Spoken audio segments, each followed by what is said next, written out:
తోమ అడిగాడు, ఎక్కడికి వెళ్తావు యేసయ్యా అని. నేనే మార్గం, సత్యం, జీవం. ఆ ప్రశ్నకు జవాబిచ్చాడు. భారతదేశానికి వచ్చి ఆ ప్రశ్న అడుగుతున్న భారతీయులకి జవాబిచ్చాడు. అశ్వతోమ సద్గమయ, అయోమయంలో ఉన్నాను, సత్యం ఎక్కడ? యేసయ్య నేనే సత్యం అన్నాడు. తమసోమ జ్యోతిర్గమయ, అంధకారంలో ఉన్నాను, వెలుగెక్కడ? యేసయ్య నేనే వెలుగు అన్నాడు. మృత్యోర్మ అమృతాంగమయ, చావు భయములో ఉన్నాను, అమృతం ఎవరిస్తారు? యేసయ్య అన్నాడు నేనే పునరుద్ధానాన్ని, నిత్య జీవాన్ని. యేసయ్య ఇచ్చిన సమాధానాన్ని పట్టుకొని భారతదేశానికి వచ్చాడు. యేసయ్య ఇచ్చిన అనుభవాన్ని పట్టుకొని భారతదేశానికి వచ్చాడు.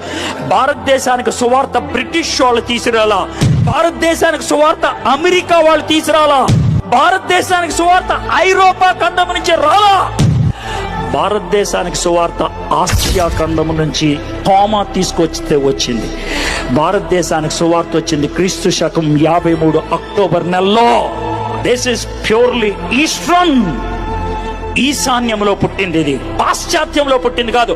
అమెరికా అప్పుడు లేదా, అమెరికా లేదు, అమెరికా లేదు. అమెరికాని కనుక్కుంది 15వ శతాబ్దంలో. భారతదేశానికి సువార్త వచ్చింది 1వ శతాబ్దంలో. మధ్యలో 1400 సంవత్సరాల గ్యాప్ ఉంది. దేవుడు భారతదేశాన్ని ప్రేమిస్తున్నాడయ్యా, నిన్ను ప్రేమిస్తున్నాడు, నన్ను ప్రేమిస్తున్నాడు. అందుకే తన శిష్యుని పంపించాడు భారతదేశానికి. మై ఫ్రెండ్స్, ఖచ్చితంగా చెప్తాను, దేవుడికి తెలుసు భారతదేశం ఒక రోజుకి ప్రపంచంలో నెంబర్ 1 దేశం అవుతుందని జనాభాకి. అందుకే సువార్త ఇక్కడ బోధిస్తే ప్రపంచంలో ప్రతి 7వ వ్యక్తికి సువార్త అందుకుంటది.